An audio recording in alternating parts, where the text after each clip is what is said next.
आज का जो टॉपिक है stages of evolution of cities, नगरों के विकास की अवस्था।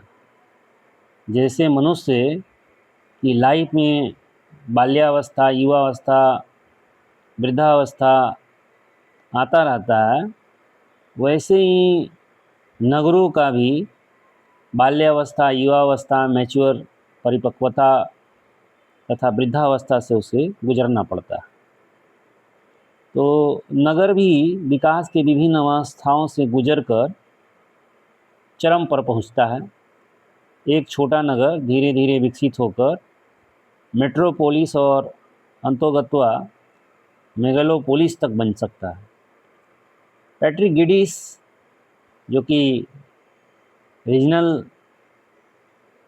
प्लानिंग के फादर भी कहे जाते हैं, और उन्होंने अर्बन ज्योग्राफी में काफ़ी उनका कंट्रीब्यूशन रहा है। उनके अनुसार जो नगर की विकास अवस्था है वो 3 तरह की होती है। ईओ टेक्निक इरा, जिसे प्राइमेटिव इकोनॉमी या आदिम अर्थव्यवस्था का युग बोलते हैं, जो प्रायः 1000 से 1800 ईस्वी तक था।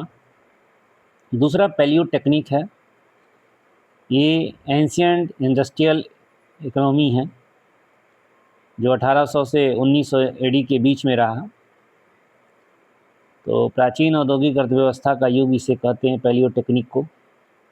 और लास्ट जो है तीसरा उनका नियो टेक्निक इरा, जिसमें मॉडर्न मशीन एज आ गया। आधुनिक मशीन युग की अर्थव्यवस्था 1900 के बाद प्रारंभ हो जाती है। नेक्स्ट है लुइस ममफोर्ड। इन्होंने नगर की विकास की अवस्था को 6 अवस्थाओं में रखा। पहला जो ईओपोलिस है, यानी नगर विकास की प्रारंभिक अवस्था है। छोटे उद्योग और बाजार के विकास से गांव एक नगरीय केंद्र का रूप लेने लगता है। तो छोटे उद्योग और बाजार यहाँ पर विकसित हो जाते हैं, और जो गांव है वही एक नगरीय केंद्र के रूप लेने लगता है। सेकंड जो है इसका अवस्था लुइस ममफोर्ड के अनुसार पोलिस है। इस अवस्था में अनेक गांव आर्थिक विकास और सामूहिक सुरक्षा हेतु सहयोग करते हैं, जिससे एक विकसित नगर का उदय होता है। तो ज़्यादातर छोटे शहर इसी रूप में हैं। तीसरा है मेट्रोपोलिस। यह नगर के पूर्ण विकसित होने की अवस्था है, जहां उद्योग, व्यापार, परिवहन, संचार, प्रशासन, सांस्कृतिक गतिविधियां अत्यधिक विकसित अवस्था में होती हैं। इसमें लार्ज बिल्डिंग्स मिलने लगते हैं, ब्रॉड रोड्स, चौड़े सड़कें दिखने लगती हैं, डेवलप ट्रांसपोर्ट एंड कम्युनिकेशन होता है, लार्ज कॉमर्शियल एस्टेब्लिशमेंट, बड़े बड़े वाणिज्यिक प्रतिष्ठान दिखने लगते हैं। तो ये मेट्रोपोलिस हो गया। नेक्स्ट इन्होंने जो स्टेज दिया वो मेगालोपोलिस है। यह नगरीय विकास की चरम अवस्था है, जहाँ बड़े उद्योग, बैंक, शैक्षणिक संस्थान, मनोरंजन के केंद्र, तो स्वास्थ्य सुविधाएं यहाँ पर बड़े पैमाने पर हो जाते हैं। और ये मेगालोपोलिस इसकी सबसे चरम अवस्था है नगरीय विकास की। नेक्स्ट टायरेनोपोलिस। तो यहाँ से अब पतन की अवस्था, डिक्लाइनिंग स्टेट शुरू हो गया। आर्थिक, सामाजिक तथा प्रशासनिक परिस्थितियों में गिरावट आने लगती है, लोग नगर छोड़ने लगते हैं। तो कुछ प्रॉब्लम्स दिखने लगेगा यहाँ पर, और लोग अब यहाँ से पलायन करने लगेंगे। अनएम्प्लॉयमेंट दिखने लगेगा शहर में ज़्यादा, स्टारवेशंस, पुअर गवर्नेंस, इनसिक्योरिटी की भावना होगी। तो ये टायरेनोपोलिस की तरफ चलने लगेगा। नेक्रोपोलिस लास्ट स्टेज है। यह नगर के पूर्ण पतन की अवस्था है। आर्थिक संकट, अकाल, महामारी, भ्रष्टाचार, अपराध तथा सामाजिक अव्यवस्था इतनी बढ़ जाती है कि नगर का पतन हो जाता है। नेक्रोपोलिस अवस्था ये हो गया। तो क्विक रिवीजन में यहाँ देखिए, ईओपोलिस क्या है? नगर विकास की शुरुआत है। पोलिस में विकसित नगर आ जाते हैं। मेगालोपोलिस में, सॉरी मेट्रोपोलिस में लार्ज डेवलप सिटी हो जाएगा। मेगालोपोलिस में चरम पर पहुंच जाएगा, नगरीय विकास चरम पर पहुंच जाएगा। टायरेनोपोलिस में, नेक्रोपोलिस, जो टायरेनोपोलिस में डिक्लाइनिंग सिटी होने लगेगा, और नेक्रोपोलिस में डेड या डिकेड सिटी हो जाएगा, पूर्ण पतित नगर नेक्रोपोलिस। पतन शुरुआत हो गया टायरेनो से। अब नेक्स्ट तीसरा जो है ग्रिफिथ टेलर का है, 1953 में। इन्होंने भी स्टेजेज ऑफ ग्रोथ दिया ग्रिफिथ टेलर। इन्होंने नगर के 7 विकास की अवस्था को बताया। सबसे पहला स्टेज है इनका सब एंटाइल स्टेज। तो उप शैशव अवस्था में नगरीय विकास की सबसे प्रारंभिक अवस्था है। यहाँ पर सड़क और आवासीय भवनों के बीच में कुछ दुकानें भी दिखने लगती है। तो ये अभी स्टार्टिंग है, सड़क और आवासीय भवनों के बीच में कुछ दुकानें होने लगती है। नेक्स्ट शैशवा अवस्था इन्फेंटाइल अवस्था। इस अवस्था में सड़कों का जाल विकसित होने लगता है। अगला है जुवेनाइल स्टेज। नगर के मध्य भाग में अस्पष्ट व्यापारिक क्षेत्र विकसित होने लगेगा। इसको हम लोग जुवेनाइल स्टेज या किशोरावस्था बोलते हैं। मुख्य सड़क के किनारे दुकानें और व्यावसायिक प्रतिष्ठान विकसित होने लगते हैं, बिजनेस वाला एरिया दिखने लगता है। लास्ट है युवावस्था। तो युवावस्था में नगर का विस्तार बाहरी क्षेत्र की ओर होने लगता है। बाजार, औद्योगिक क्षेत्र विकसित होने लगते हैं। स्थानीय प्रशासन के लिए नगरपालिका जैसी संस्थान कार्य करने लगती है। मैच्योर स्टेज में औद्योगिक और आवासीय क्षेत्र एक दूसरे से अलग हो जाते हैं। और लेट मैच्योर स्टेज में नगर अपने चरम विकास की अवस्था पर पहुंच जाता है। नई तकनीक और नगर नियोजन से इसकी सुंदरता बढ़ने लगती है। सकरी सड़कों के स्थान पर चौड़ी सड़कें विकसित होने लगती हैं। विभिन्न कार्यात्मक क्षेत्र पूर्णतः अलग अलग होते हैं। एग्जाम्पल में जैसे New York, London, Moscow, Shanghai, Mumbai, Kolkata, ये सब। सेनाइल स्टेज यह नगर की पतन की अवस्था है, वृद्धावस्था है। नगर का विकास रुकने लगता है, जनसंख्या बाहर जाने लगती है और इस तरह का नगर जो है यूरोप, अमेरिका, ऑस्ट्रेलिया में ऐसे नगर बहुत कम मिलते हैं। तो पुराने देशों में ही, मतलब कि जो प्राचीन देश हैं उन्हीं में इस तरह का मिलते हैं वृद्धावस्था। अब नेक्स्ट हम लोगों का जो टॉपिक है वो evolution of cities in the world है। तो इसके बारे में भी चलिए बात कर लेते हैं इस टॉपिक पर भी। तो जो evolution of cities in the world है, इस पर बहुत सारे विद्वानों ने काम किया। Griffith Taylor, A Smailes, Kingsley Davis, R Dickinson, Sjoberg, Henry Pirie, F Weber. तो ये बहुत सारे विद्वान इस पर काम किए हैं। नगर का इतिहास को अगर हम लोग हिस्टोरिकल एस्पेक्ट्स को देखें तो 3 प्रकार के नगर दिखेंगे: एंशियंट टाउन्स, मेडिवल टाउन्स और मॉडर्न टाउन्स। मेडिवल टाउन 450 से लेकर 1800 एडी तक, और इससे पहले वाले सब एंशियंट टाउन्स। और 1800 के बाद के जो नगर हैं वो आधुनिक नगर कहलाते हैं।